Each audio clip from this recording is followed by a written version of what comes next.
let's talk about the realities of what, and this is saying, I've been reading a lot of this lately. Going back, in 1992, I voted for Ross Perot.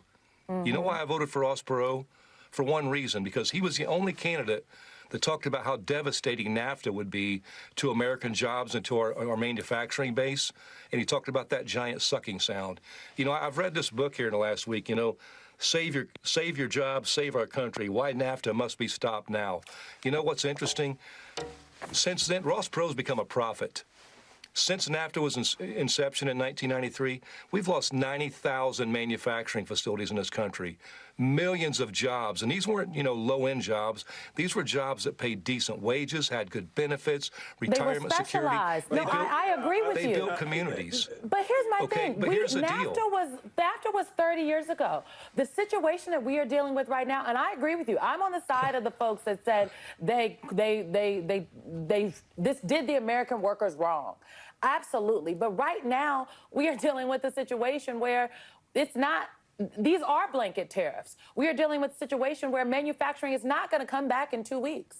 So I am really struggling to understand how UAW has aligned itself with Trump on this. Well, and I think more specifically, Mr. Fain, just real quick on that point, how do tariffs create jobs?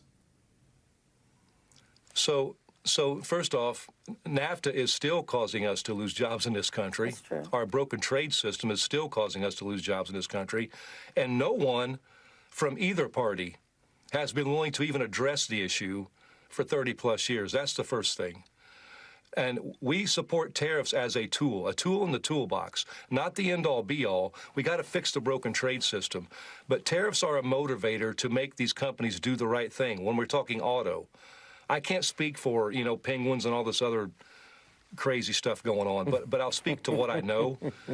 And, when we talk about parts, there's an exclusion for parts sector right now. The reason there's an exclusion is because we've been talking with the administration about how to make these tariffs work, and they've been working with us on that. And unfortunately, and just to be honest, we've been very clear when it comes to politics in the UAW since I took over. We're not going to just vote for someone or support someone because of what letters in front of their name. Those days are over. We expect people to deliver for working-class people.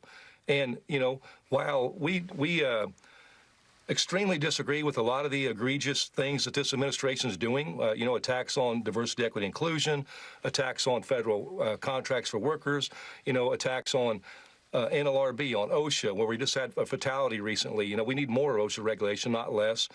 We disagree on all those things, on attacks on free